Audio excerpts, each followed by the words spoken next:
Welcome to ഫിലി talks. ഇന്ന് ഞങ്ങൾ പരിചയപ്പെടുത്തുന്നത് ഇതിനു മുമ്പ് ഞങ്ങൾ പരിചയപ്പെടുത്തിയ ഡിസ്ട്രിക്ട് 13 എന്ന സിനിമയുടെ സെക്കൻഡ് പാർട്ടാണ്. ഡിസ്ട്രിക്ട് 13 എവിടെ കഥ അവസാനിച്ചുവോ അവിടെ നിന്ന് തന്നെയാണ് സെക്കൻഡ് പാർട്ടിൻ്റെ കഥ തുടങ്ങുന്നത്. ആ ടൗണിന് മാറ്റങ്ങളൊന്നും തന്നെ സംഭവിച്ചിട്ടില്ല. എല്ലാം പഴയതുപോലെ തന്നെ. ഗവൺമെൻറ് കൺട്രോളിലല്ല ഇപ്പോഴും ആ സ്ഥലം. ഒരു കമ്പനിക്ക് ഡിസ്ട്രിക്ട് 13 അനധികൃതമായി കെട്ടിടങ്ങൾ നിർമ്മിക്കണം. അതിനായി അവർക്ക് കൂട്ടുനിൽക്കുന്നത് വാൾട്ടർ ഗ്യാസ്മാൻ എന്ന ഗവൺമെൻറ് ഒഫീഷ്യലാണ്. ബിൽഡിങ്ങുകൾ പണിയാനായി അവർക്ക് ഡിസ്ട്രിക്ട് 13 5 കെട്ടിടങ്ങൾ നശിപ്പിക്കേണ്ടതായി വരുന്നു. ഇതിനായി അവർ മനഃപൂർവ്വം അവിടെ പ്രശ്നങ്ങൾ ഉണ്ടാക്കുന്നു. അവിടുത്തെ അവസ്ഥ അക്രമാസക്തമാകുന്നു. ഒരു മിഷൻ കഴിഞ്ഞ് വീട്ടിലെത്തിയ ക്യാപ്റ്റൻ ഡാമിയനെ വാൾട്ടർ ഗ്യാസ്മാൻ്റെ കീഴിലുള്ള ആളുകൾ അറസ്റ്റ് ചെയ്ത് ജയിലിലടക്കുന്നു. ജയിലിൽ നിന്ന് ഡാമിയൻ ലെയ്റ്റോയ്ക്ക് ഫോൺ ചെയ്യുന്നു.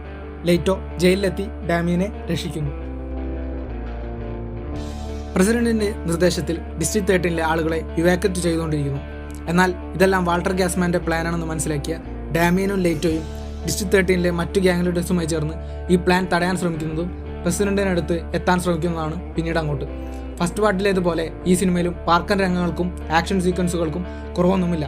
ആക്ഷൻ സിനിമകൾ ഇഷ്ടപ്പെടുന്നവർ ഒന്ന് കണ്ടു നോക്കുക. 2009 റിലീസായ സിനിമയാണ്. സിനിമയുടെ പേര് ഡിസ്ട്രിക്ട് 13 അൾട്ടിമേനിയ. അടുത്ത വീഡിയോകൾക്കായി ചാനൽ സബ്സ്ക്രൈബ് ചെയ്യുക, ബെല്ലൈക്കണം എനേബിൾ ചെയ്യുക. നിങ്ങൾ കണ്ടിട്ടുള്ള ഗംഭീരമായ സിനിമകൾ, മറ്റുള്ളവർ കാണണം ആഗ്രഹിക്കുന്ന സിനിമകൾ വീഡിയോക്ക് താഴെ കമൻറ്റ് ചെയ്യുക.